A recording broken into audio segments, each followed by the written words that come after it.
السلام عليكم ورحمة الله وبركاته. نحمده ونصلي على رسوله الكريم. أما بعد فقد قال الله تعالى في القرآن العظيم والقرآن المجيد: أعوذ بالله من الشيطان الرجيم. بعد بفضل بسم الله الرحمن الرحيم.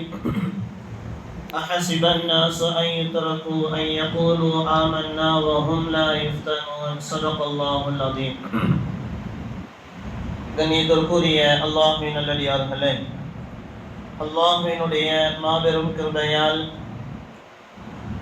15வது நோன்பை நிறைவு செய்துவிட்டு 16வது தராவீஹ் தொழுகையை நிறைவு செய்துவிட்டு அமர்ந்திருக்கிறோம். அல்ஹம்துலில்லாஹ்.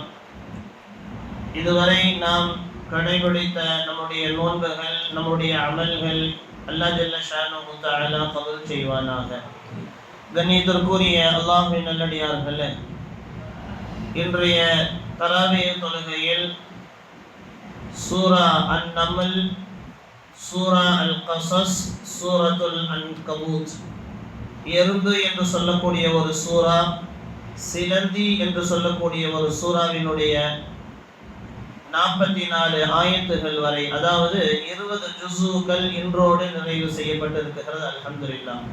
குர்ஆனினுடைய 2வது பகுதி 20 ஜுஸூகள் முழுமையாக இன்று நிறைவு செய்யப்பட்டது. அல்ஹம்துலில்லாஹ். இன்னைக்கு ஓதப்பட்ட ஒரு வசனம், இன்னைக்கு நிறைய விஷயங்கள் அல்லாஹ் எறும்புகளை குறித்து, சிலந்திகளை குறித்து எல்லாம் நிறைய விஷயங்களை அல்லாஹ் இன்னைக்கு சொன்னார். அதுல நம்முடைய சிந்தனைக்கு ஒரு வசனம், அஹஸிபன் நாஸு அன் யுத்ரகு அன் யகூலு ஆமன்னா. அல்லாஹ் நம்மை பார்த்து கேட்கிறான் ஒரு கேள்வியை.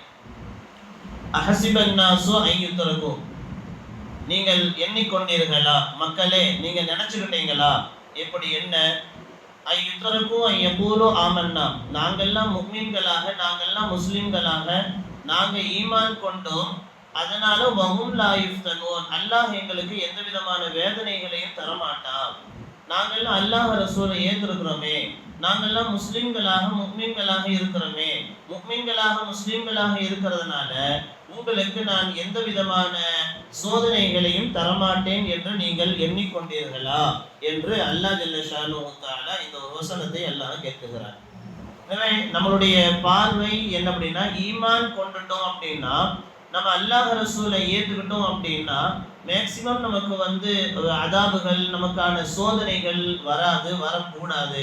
அப்படியே வந்தாலும் அல்லாஹ் நாளைக்கு மறுமையில நமக்கு அல்லாஹ் சொர்க்கத்தை, நம்ம என்ன தப்பு செஞ்சாலும் அல்லாஹ் நமக்காக வேண்டியே சொர்க்கத்தை வைத்திருக்கிறான்.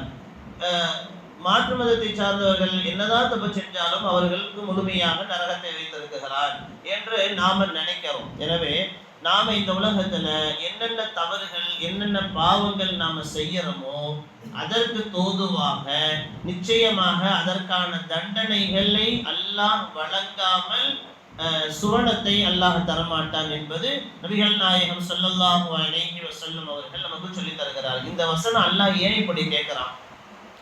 நீங்கெல்லாம் ஈமான் கொண்டதுனால உங்களுக்கு சோதனைகள் வராதுன்னு நினைச்சுக்கிட்டீங்களா அப்படின்னு இந்த ஆயத்து எப்ப இறங்குச்சுன்னு சொன்னா, பத்ருடைய நாள், பத்ருடைய போர்க்களத்துல மிஹ்ஜான், அதாவது உமர் ரலியல்லாஹு அன்ஹு அவர்களுடைய அடிமையான மிஹ்ஜான், அவங்க போர்க்களத்துல போராடி அந்த பத்ருடைய போர்க்களத்துல ஷஹீத் ஆயிட்டாங்க. அப்ப நபி ஸல்லல்லாஹு அலைஹி வஸல்லம் அவங்க அந்த ஷஹீதான அந்த மிஹ்ஜான் அந்த உடலை பார்த்து நபிகள் நாயகம் சொன்னார்கள், நாளைக்கு ஷஹீதுகளினுடைய தலைவர் மிஹ்ஜான் இவர்தான். நாளைக்கு சொர்க்கத்துல முதலாக முதல் வரிசையில முதல் மனிதராக இவரை நான் கூப்பிடுவேன் அப்படின்னு ரசூல் ஸல்லல்லாஹு அலைஹி வஸல்லம் அவங்க சொன்னாங்க. இந்த மிஹ்ஜானுடைய பெற்றோர்கள் அவங்களுடைய மனசுல என்ன அப்படின்னா, மிஹ்ஜான் இப்பதான் இஸ்லாத்தை ஏத்துக்கிட்டாரு, அல்லாஹ்வை ரசூலை கொண்டு ஈமான் கொண்டார், ஈமான் கொண்டதற்கு பின்னால் இப்படிப்பட்ட ஒரு சோதனையா, ஈமான் ஏத்துக்கிட்டதுக்கு பின்னாடி இப்படி போய் ஷஹீத் ஆயிட்டாரே அப்படின்னு அவர்களுடைய பெற்றோர்கள், அதாவது ஈமான் கொண்டுட்டா எந்த விதமான வேதனைகள், சோதனைகள், கஷ்டங்கள் வரக்கூடாதுல்ல, ஆனா இப்படி வந்துருச்சே அப்படின்னு அந்த மிஹ்ஜவுடைய பெற்றோர்கள் மனசுல எண்ணிய போது அல்லாஹ் ஜல்ல ஷானுஹு தஆலா இந்த ஆயத்தை இறக்குறான். அப்படி அல்ல, யாராக இருந்தாலும், இன்னும் சொல்ல போனால் முஃமின்களாக இருக்கக்கூடிய நமக்குத்தான் அதிகமான வேதனைகள் சோதனைகள் வரும் என்பதையும் நபிகள் நாயகம் ஸல்லல்லாஹு அலைஹி வஸல்லம் அவர்கள் நமக்கு சொல்லித் தருகிறார்கள். எனவே அல்லாஹ் குர்ஆன்ல நிறைய அல்லாஹ் எப்படியெல்லாம் நம்மை சோதிப்பான் அப்படிங்கிற நிறைய வடிவங்களை அல்லாஹ் ஒவ்வொன்றாக, செல்வத்தை கொண்டு சோதிப்பான், உங்களுக்கு பொருட்களை கொண்டு சோதிப்பான், உங்களுடைய குழந்தைகளை கொண்டு சோதிப்பான், உங்களுடைய நீங்கள் எதிர்பாராம அல்லாஹ் உங்களுக்கு பெரிய வேற ஏதாவது ஒரு முடிவை கொண்டு அல்லாஹ் சோதிப்பான், பசியை கொண்டு அல்லாஹ் சோதிப்பான். இப்படி நிறைய விஷயங்களை அல்லாஹ் ஜல்ல ஷானுஹு தஆலா குர்ஆன்ல நமக்கு சொல்லித் தருகிறான். எனவே அன்பிற்குரிய அல்லாஹ்வின் நல்லடியார்களே, நபிகள் நாயகம் ஸல்லல்லாஹு அலைஹி வஸல்லம் அவர்கள் அதிகம் சோதனைகளை சந்தித்தார்கள் என்பது நமக்கு தெரியும். ஒரு மனிதர் நபி ஸல்லல்லாஹு அலைஹி வஸல்லம் அவங்கள்ட்ட அல்லாஹ்வின் தூதரே, இன்னி லா உஹிப்புக, உங்களை நான் பிரியப்படுகிறேன். ஒரு மனிதர் ரசூலுல்லாஹ்ட்ட உங்களை நான் நேசிக்கிறேன் அப்படின்னாங்க. அப்ப ரசூலுல்லாஹ் அடுத்த வார்த்தை சொன்னாங்க, ஃபகால உன்துர் மாதா தகூல், சொல்றத நல்லா யோசனை பண்ணி சொல்லுப்பா அப்படின்னாங்க. இல்ல அல்லாஹ்வின் தூதரே, உங்களை நான் நேசிக்கிறேன். மறுபடியும் ரசூலுல்லாஹ் சொன்னாங்க, சொல்றத நல்லா யோசனை பண்ணிட்டு சொல்லு. உண்மையாவே நீ என்னை யோசிக்கிறியா? உண்மையாவே நீ என்ன பிரியப்படுறியா? கொஞ்சம் பிரியம் இல்லை அப்படின்னா பரவாயில்ல, ஆனா உண்மையாவே நீ என்ன நேசிக்கிறியா? சொல்றத நல்லா தெளிவா சொல்லு, பார்த்து சொல்லு அப்படின்னாங்க. இல்ல யா ரசூலுல்லாஹ், உண்மையாவே உங்களை நான் நேசிக்கிறேன். 3 தடவை ரசூலுல்லாஹ் கேட்டாங்க. கேட்டுட்டு அப்ப ரசூலுல்லாஹ் சொன்னாங்க, இன் குன்த துஹிப்புனி, நீ என்னை நேசிப்பதாக இருந்தால் ஃபஉஇது லில் ஃபக்ரி, ஏழ்மைக்கு நீ தயாராகிக்கொள் என்று நபிகள் நாயகம் ஸல்லல்லாஹு அலைஹி வஸல்லம் அவர்கள் சொன்னார்கள். எனவே அதாவது நாம ரசூலுல்லாஹ்வை நேசிக்கிறோம், அல்லாஹ்வை நேசிக்கிறோம் அப்படின்னா நமக்கு கஷ்டங்கள் சோதனைகள் வருமா? அப்படின்னா அந்த நேசமே தேவையில்லை, அந்த பிரியமே தேவையில்லைன்னா அவன் முஃமின்களாக முஸ்லிம்களாக இருக்க முடியாது. எனவே நாம அல்லாஹ்வை ரசூலை நேசிக்கக்கூடிய நேரத்துல சோதனைகள் கஷ்டங்கள் நமக்கு நிறைய வருதுன்னு சொன்னா அதை தாங்கிக் கொள்ளக்கூடிய நேரத்துல அல்லாஹ் பொறுமையோடு அதை சகித்து கொண்டால் அல்லாஹ் நமக்கு முழுமையான வெற்றியை, முழுமையான அந்தஸ்தை அல்லாஹ் இந்த உலகத்தில் மட்டுமல்ல நாளை மறு உலகத்திலேயும் அல்லாஹ் வைத்திருக்கிறான் என்பதைத்தான் நமக்கு ஹதீசுகளினுடைய விளக்க உரைகள் நமக்கு சொல்லித் தருகிறது. எனவே நாம் அல்லாஹ் ரசூலை நேசிக்கிறதுனால நீ ஏழ்மைக்கு தயாராகிக்கொள், நீ என்ன நேசிக்கிற அப்படின்னா உனக்கு நிறைய சோதனைகள் வரும் அப்படின்னா அந்த வாழ்க்கை வாழ்நாள் முழுவதும் சோதனைகளாக, வாழ்நாள் முழுவதும் நமக்கு வறுமை ஏற்படும், நமக்கு வாழ்நாள் முழுவதும் நமக்கு ஏழையாகவே நாம இருப்போம் அப்படிங்கிற அடிப்படையில் நாம அதையெல்லாம் தாங்கி கொண்டால் ஒரு அல்லாஹ் முஸ்லிமை நிறைய பொருளாதாரத்தை கொடுத்தும் சோதிப்பான், பொருளாதாரத்தை எடுத்தும் சோதிப்பான். ஆனால் சோதனைகளில நாம இந்த உலகத்துல நாம பொறுமையாக இருந்தால் நிச்சயமாக அல்லாஹ் நமக்கு மிகப்பெரிய ஒரு அந்தஸ்தை அல்லாஹ் வைத்திருக்கிறான் என்பதைத்தான் அந்த ஆயத்தின் மூலமாக நமக்கு சொல்லித் தருகிறார். எனவே நாம முஃமின்களாக முஸ்லிம்களாக இருக்கிறதுனால நமக்கு எந்த விதமான சோதனைகள் கஷ்டங்கள் வராது அப்படின்லாம் இல்லை.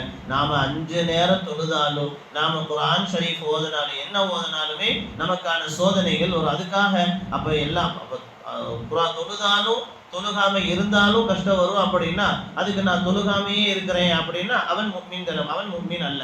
எனவே நாம செய்ய வேண்டிய கடமையான காரியங்கள், செய்ய வேண்டிய அமல்களை எல்லாமே நாம செய்யணும். சோதனைகள் வந்தா அதை தாங்கிக்கணும். அப்படி தாங்கி கொண்டால் அல்லாஹ் நமக்கு உண்மையான வெற்றியை எல்லாம் வைத்திருக்கிறார். எல்லாம் அல்ல இறைவன் இந்த உலகத்தில் வாழும் காலம் எல்லாம் அல்லாஹ் ஜல்ல ஷானுஹு தஆலா நமக்கு சொல்லி தந்த நல்ல நல்ல நற்காரியங்களை எல்லாம் முழுமையாக நம்முடைய வாழ்க்கையில் ஏற்று நடக்கக்கூடிய நன்மக்களாக எல்லாம் அல்ல இறைவன் நம் எல்லோருக்கும் அந்த நல்ல நசீபை ஏற்படுத்தி தருவானாக. அல்ஹம்துலில்லாஹி ரப்பில் ஆலமீன்.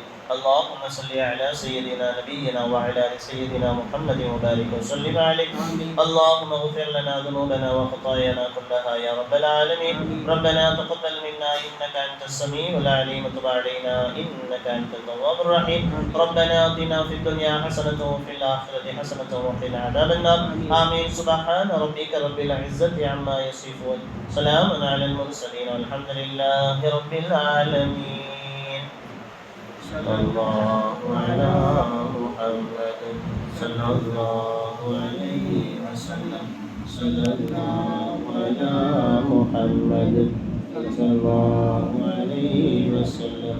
صلى الله على محمد يا رب صل عليه وسلم.